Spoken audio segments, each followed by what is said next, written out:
सफल हुन्छ। भगवानको पनि जब हामी सेवा पूजा गर्छौं त बिहान सबभन्दा पहिला मङ्गला आरती गर्छौं, त्यसपछि अरू काम हुन्छ। पहिलो श्लोकमा भगवानको स्वरूप र तटस्थ लक्षणको वर्णन गर्दै इष्टको चरणमा व्यासजीले नमन गर्नुभएको छ, ध्यान गर्नुभएको छ, प्रणाम गर्नुभएको छ। र दोस्रो मङ्गलाचरणमा जुन भागवत सुन्नलाई आज हामी यहाँ बसेका छौँ, त्यो भागवत भित्र के छ, हामी के सुन्न बसेका छौँ, सुनेर के हुन्छ? माइक बनाउने कसले हो? इको काम गरौँ। इको कथामा चाहिँदै चाहिँदैन, बन्द गरे हुन्छ।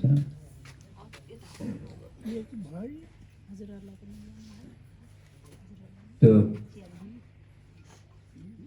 भागवतमा के छ भन्ने कुरा वेदव्यासजीले दोस्रो श्लोकमा बताउनु खोज्नु भएको छ। र तेस्रो श्लोकमा भागवतको परिचय, भागवत के हो। आउनुहोस् हामी पनि पहिला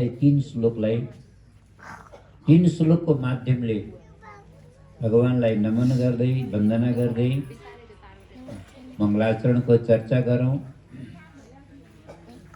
जुन परमात्माबाट यो संसारको जगतको रचना भयो, सृष्टि भयो, सर्जन भयो र संसारको कण कणमा जो परमात्मा व्यापक रूपले विराजमान हुनुहुन्छ, सृष्टिको कण कणमा व्याप्त हुनुहुन्छ र जुन परमात्माले यो ब्रह्माण्डको पालन गर्नुभएको छ र जसबाट एक दिन यो संसारको प्रलय पनि हुन्छ, जो दृष्टिगत पदार्थमा माने हामीले जति पनि पदार्थ देख्छौँ, विषय वस्तुहरू छन्, ती सम्पूर्ण पदार्थमा भगवानको अनुगत सम्बन्ध छ,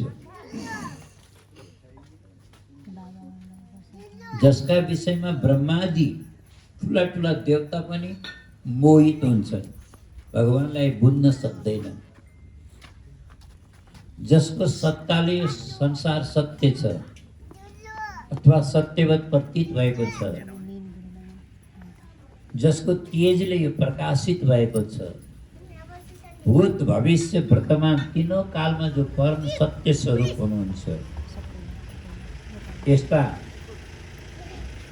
आउनुहोस् सत्य स्वरूप त्रिकालाबाधित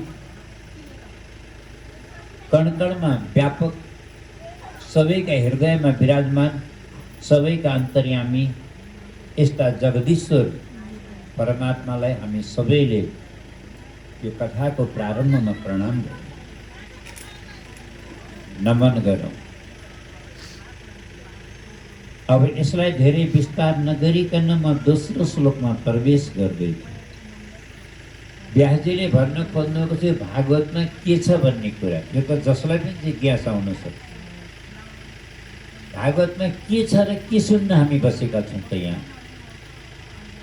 यो कोही मनोरञ्जन गर्नको लागि हामी एकट्ठा भएका होइनौँ, यो मनोरञ्जनात्मक कार्यक्रम होइन, यो रमाइलो गर्न होइन, यो त मुक्ति प्राप्त गर्नको लागि।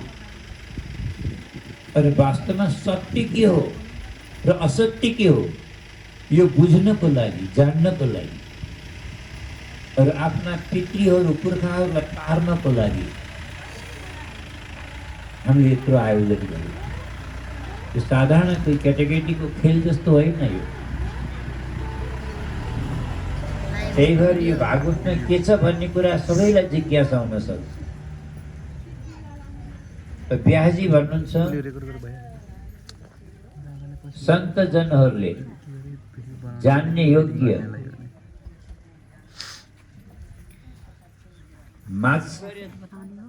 मात्सर्य दोषले रहित भएका सन्त जनहरूले जान्ने योग्य कपट रहित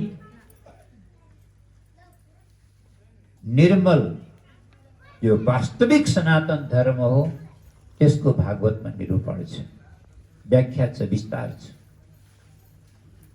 बुझ्यौँ कि बुझेनौँ?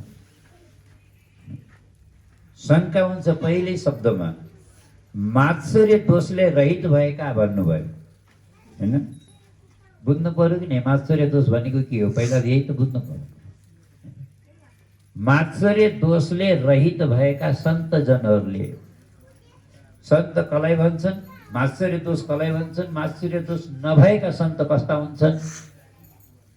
यो बुझ्न जरुरी छ।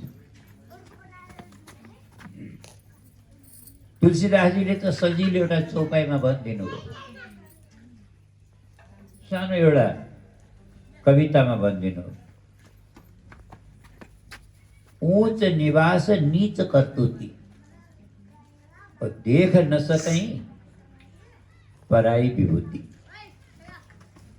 तो हामीले आफ्नो भाषा कसरी बुझ्ने त्यसलाई एउटा सानो दृष्टान्त दिन्छु है त, मात्सर्य दोष बुझ्नलाई।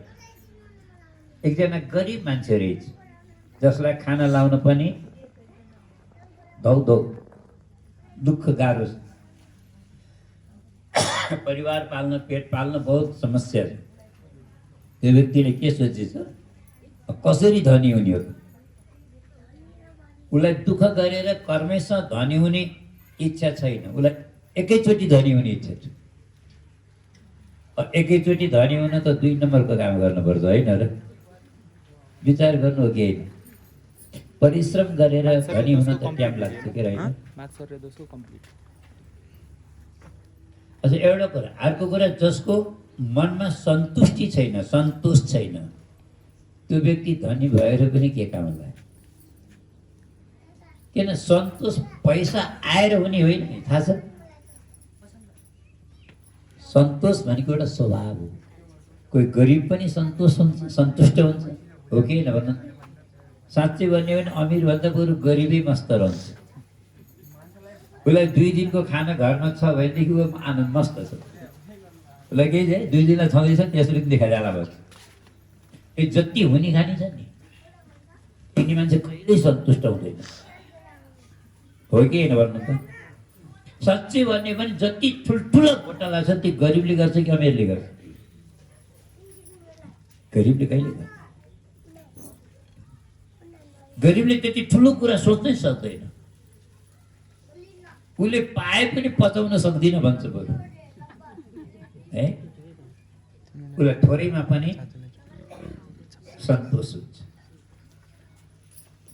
त उसले के सोचेछ भने एकैचोटि धनी कसरी हुने त? तपस्या गर्छु र वरदान माग्छु। हिमालयमा गएछ, 12 वर्ष तपस्या गर्यो। ब्रह्माजी प्रकट हुनुभयो। पहिले त साह्रै कठिन तपस्या गरिस् नि, प्रसन्न भए म, वरदान मागे, जे मागे पनि दिन्छु, भन के चाहियो? उहिले पनि सोच्छु मौका यही हो। विचार गरौँ, अब एउटा वरदान मागौँ भने फेरि अर्को कुरा चाहिएला भोलि है, फेरि भोलि त आउन्न ब्रह्माजी। एकबार विचार गरेछ, ब्रह्माजी यस्तो वरदान दिनु न मलाई, जतिखेर जे चाहियो त्यतिखेर त्यही पाइयोस्। ब्रह्माजीले भन्नु, त्यस्तो त मलाई पनि छैन, तँलाई काँडा गराइदियो। मान्छेको पनि दिमाग बडा विचित्रको हुन्छ। भगवान्लाई पनि बाँकी राख्दैन। एउटी केही नभएकी माता थिए, गरिबीले गर्दा बिहा भएन, बाबुआमा मरेर गए, 80 वर्ष कि भइसके, केही छैन, घाँसबास छैन, तर धन्न कताडा आस्था रहेछ भगवानमा। दुखी भएर एकदम रुँदै रुँदै भगवान्लाई पुकारिन्, भगवान्लाई माया लागेछ। बिचरा जिन्दगी दुखै दुखमा काटी, खाना लाउन छैन, घाँसबास छैन, यसमाथि कृपा गर्छु भनेर भगवान प्रकट हुनुभयो है। मातालाई भन्नु, माता धेरै दुःख पाउनु हो तपाईँले, अब दुःख पाउनु पर्दैन, वरदान माग्नुहोस्, के चाहियो है? वरदान माग्नुहोस्, के चाहियो ल भन्नुहोस्। भनेको त के भन्छ, प्रभु हजुर खुसी हुनुहुन्छ, जे मागे पनि दिनुहुन्छ? म आइसकेपछि त दिइहाल्छु, माग्नु के चाहियो। त्यसो भए मैले आफ्नो घरको 7औं मन्जिलामा मेरो पलातीले सुनको कटोरीमा दुध भात खाएको देख्न पाऊँ, अरू केही चाहिएन। अब अरू के चाहियो त त्यति भए कुरो बुझ्यौँ न क्या। 80 वर्ष उमेर भएको छ, बिहा भएको छैन। अब पलाती कहाँ आउँछ ल भन्नु त? बिहा नभए पलाती आउँछ? आउँदैन। त्यो उमेरमा भगवान्लाई बिहा गराइदिनु पऱ्यो कि नै पहिला? घरको 7औं मन्जिल कहाँ आउँछ? 7औं तलामा हेर्नु, 7 तले घर पहिले बनाइदिनु पऱ्यो। अब छोरो कहिले जन्मने, नाति कहिले हुने, पलातीले खाएको देख्न पाऊँ भने चाहिँ आयु कति दिने हो यसलाई? कल्पना गर्नुहोस् त, आयु कति दिने। माने मान्छे कति बाठो, कति चलाक। मान्छेको दिमागको अगाडि त भगवान् पनि फेल हुनुहुन्छ। यस्तै नै यसले पनि ब्रह्माजीसँग भन्नु, जतिखेर जे चाहे त्यो मिलोस् बरु। ब्रह्माले भन्नु, त्यस्तो त मलाई पनि छैन, तँलाई कहाँ दिउँ? अब वचन हारिसकेका छु है, वचन त दिइसक्नु नि त उनीहरूले, वरदान मात्रै दिन बाँकी छ। ब्रह्माजीले भन्नु, ठिक छ म दिन्छु, तिमीलाई जतिखेर जे चाहियो त्यही पुग्ने वरदान दिन्छु। एउटा शङ्ख निकालेर दिनुभयो हातमा, झोलीबाट शङ्ख निकाल्नु, लैजाऊ आफ्नो मन्दिरमा, घरको मन्दिरमा लगेर राख, साँझ बिहान पूजा गर्नु। र तिमीलाई जतिखेर जे चाहिन्छ, खालि शङ्ख देवता मलाई यस्तो चिज दिनुहोस् भनेर माग्नु, शङ्खले दिइहाल्छ। खुसी भयो। उठेर हिँड्ने बेला त ब्रह्माजीलाई पनि नमस्कार गर्न बिर्सिन्छ। काम परेपछि केलाई ढोग्नु पर्छ? भोट माग्न पो नमस्कार गर्दै आउने हो त? जितेपछि मन्त्री भएपछि को आउँछ त? कोही आउँछ भन्छु, भन्नुहोस् त, कोही आउँछ? जाने बेला त ब्रह्मालाई नमस्कार पनि छैन कि उठेर हिँडो। ब्रह्माजीले भन्नु, ए भाइ, एउटा नियम पनि छ यसको, तँ पनि सुन। झसङ्ग भयो नियम भन्ने बित्तिकै है। मान्छे धर्म गर्न जो पनि तयार छ, धर्ममा आस्था धेरैको छ अहिले पनि, हेर्नुहोस्। परन्तु नियम भनेपछि सुन्नै खोज्दैन। त्यो नियम त गाह्रो छैन त। बिहान 4 बजी उठ, चिसो पानी नुहाऊ भन्नु त गाह्रो छैन। नियम भनेपछि धर्मबाट भाग्न खोज्छ। अब फल पाउनुको लागि मन्दिर जान छोड्दैन, के छोडाउने कुरा। ब्रह्माजीले भने यसको एउटा नियम पनि छ, तँ पनि सुनेर जाऊ। फनक्क फर्केर, होइन ब्रह्माजी, के नियम र अरू अझै पनि भएन र? थाहा छैन। तिमीले जे माग्छौ त्यो शङ्ख देवताले तिमीलाई दिन्छ। जे माग्छौ, जति माग्छौ त्यो मिल्छ तिमीलाई। तर एउटा कुरा याद राख्नु, तिम्रो छिमेकीलाई तिमीलाई भन्दा डबल मिल्छ, विचार गरेर माग। बुझ्नु होला कि? जति खुसी भएर उत्साहले लिएको थियो नि शङ्ख, बिचारा भित्रैबाट निराश भयो। 12 वर्ष हिमालयमा बसेर तपस्या गरेर बल्ल बल्ल पाएको। मैले जति मागो त्यति पाउने अरे। अब त मेरो छिमेकीले घर बसी अब मैले भन्दा डबल पाउने अरे। त्यो के खाँचाले माग्छु त? बरु यसै गरिब उसै गरिब। आधा जिन्दगी बिताइसकेको छु, बाँकी आधा पनि बरु यसै बिताउँछु, के खाँचाले माग्छु त?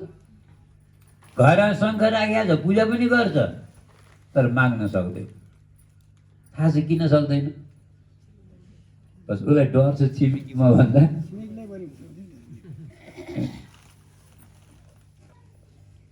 अच्छा एउटा कुरा बता, आज साँच्चै भन्ने हो भने हेर्नुहोस्, छातीमा हात राखेर सोच्नुहोस्, खान र लाउन नपाएर संसारमा कोही पनि दुःखी छैन। भगवान्ले सबलाई पुर्याउनु भएको छ, तर पनि मान्छे कोही सुखी छैन। मान्छे दुःखी छ। थाहा छ किन दुःखी छ?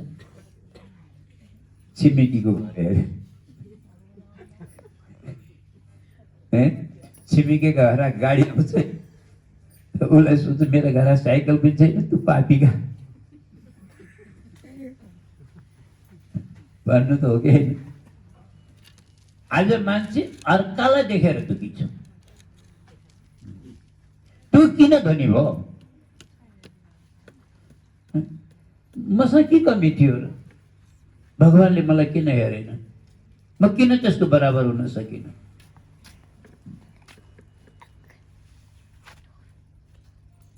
कुरो बुझ्यौँ लाग्यो। एकजना महात्माले साह्रै मिठो उपदेश गर्नुहुन्थ्यो। कहिले पनि आफूलाई प्रसन्न राख्न छ, खुसी हुन छ भने, सुखी हुन छ भने आफूभन्दा धनीलाई कहिले नहेर्नु, आफूभन्दा गरिबलाई हेर्नुहोस्, आफूभन्दा ज्यादा विपन्नलाई हेर्नुहोस्, हजुरलाई सन्तोष हुन्छ। उदाहरणको लागि भनौँ, एउटा महाजन रहेछ, मन्दिर जाँदो रहेछ, दर्शन गर्न दिनौ जाँदो रहेछ है, दिनौ जाँदो रहेछ। एक दिन